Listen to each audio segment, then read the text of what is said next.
Hi everyone, my name is Sarah, welcome to my channel. So today I will do a very quick review of David Sedaris Squirrel Seeks Chipmunk with one new story. I don't know what the new story is, but anyway. So I mentioned in my last video that I would talk about this one and also about other books from David Sedaris that I have enjoyed. So I've been reading David Sedaris for a couple of years now. One day before a trip, I actually downloaded on Audible one of his books, the one with the owl on it. So I can't remember the title. So it's the Let's Explore Diabetes with Owls, with owls. And later on, I bought still in audiobook When You Are Engulfed in Flames and Naked. And I decided to buy this one because there are actually illustrations by Ian Faulkner, so I decided that it would be nice to have that. Okay, so there you go.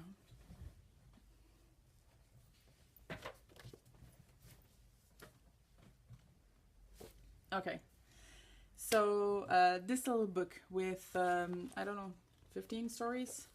The protagonists are all animals, of course, but it's very human-like situations, even though they're in a barn or whatever in the forest.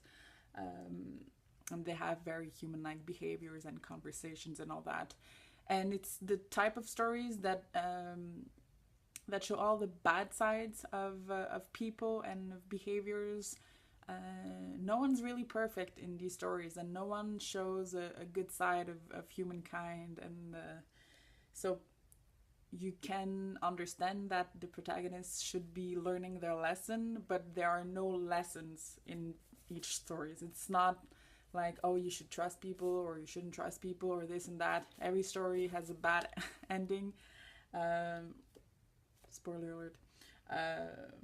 But it's very David Sedaris. It's very cynical.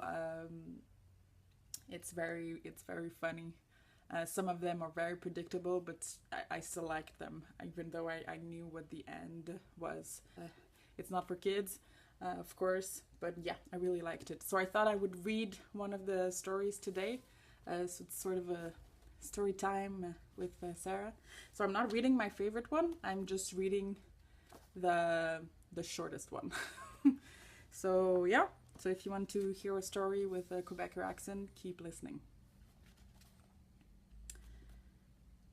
So the title of the story is The Sick Rat and the Healthy Rat. The white rat had been sick for as long as he could remember. If it wasn't a headache, it was an upset stomach, a sore throat, an eye infection. Pus seeped from his gums, his ears rang, and what little he ate went right through him. Now came the news that he had pancreatic cancer, which was actually something of a relief. Finally, I can die, he moaned to his new roommate. She was a female, also white, and had arrived only that morning. The tank they shared was made of glass, its walls soiled here and there with bloody paw prints and flecks of vomit. Well, she sighed, wincing at the state of her new home. I'm sorry to say it, but if you have a terminal illness, it's nobody's fault but your own. I beg your pardon, said the white rat. The female approached the water bottle, stuck her paws into the spigot, and began to wash them. It's nice to believe that these sicknesses just befall us, she said. We blame them on our environment and insist that they could happen to anyone. But in truth, we bring them on ourselves with hatefulness and negativity. The white rat coughed up some phlegm with bits of lung in it, so this is my fault. Oh, I think that's been proven, the female said. You might not have realized how negative you were being. Maybe you were passive-aggressive. Maybe no one cared enough to point it out.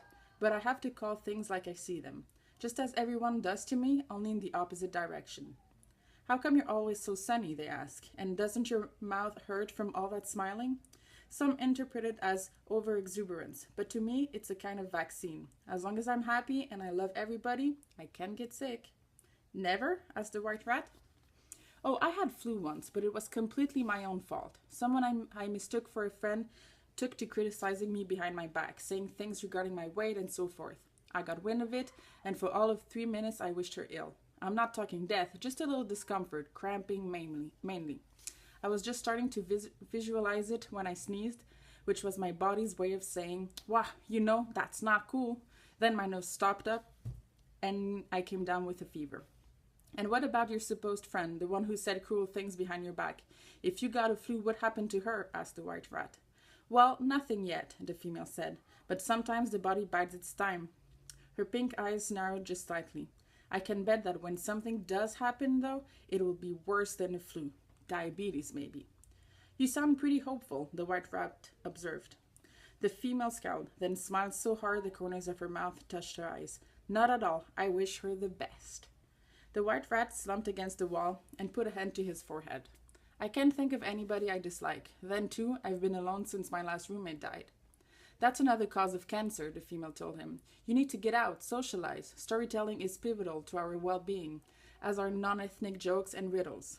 Food pellets dropped from a chute beside the water bottle, and she took a bite of one. I heard somewhere that limericks can cure both heart disease and certain types of cancer. Can you beat that? Limericks? The white rat knitted his brow. They're poems, the female explained. You know, like, there once was a mouse, da-da-da-da-da, who da-da-da-da-da. Oh, right, said the rat, and silently recalling one about a prostitute and a dead cat, he chuckled. And what about haiku? Are they good for curing shorter diseases? I know when I'm being mocked, the female said, but that's okay. You're sick and are going to die. Meanwhile, I'm perfectly healthy with good teeth and a positive attitude toward life. So joke away if it makes you feel any better. She just cracked open that smile of hers when the mesh ceiling parted and a human hand appeared. At first, it seemed to be made of wax. That's how rigid and opaque it was. But as it neared and pinned her to the floor, the female smelled rubber and understood that it was encased in a glove. Then came a second hand, this one bearing a hypodermic needle, and as the tip sank into her stomach, releasing its mad punch of viruses, the white rat settled against the wood chips and thought. Most limericks, it seemed to him, involved a place. There was a young mole from Des Moines, say, or in Yorktown there once lived a ferret. He didn't know where he was, though. It was a lab, obviously, but the location was anyone's guess. With this in mind, he came up with the following. A she-rat I had as a roomie said illness just strikes if you're gloomy. Since she was injected with AIDS, I've detected an outlook a lot less perfumey. Funny, he thought, but it actually did make him feel better. So nice. So, yeah. So if you want more stories like that, with happy endings, look out this little book. It's really good. I don't think it's too expensive, and it'll just make you laugh if you're a bit of a cynical person as well.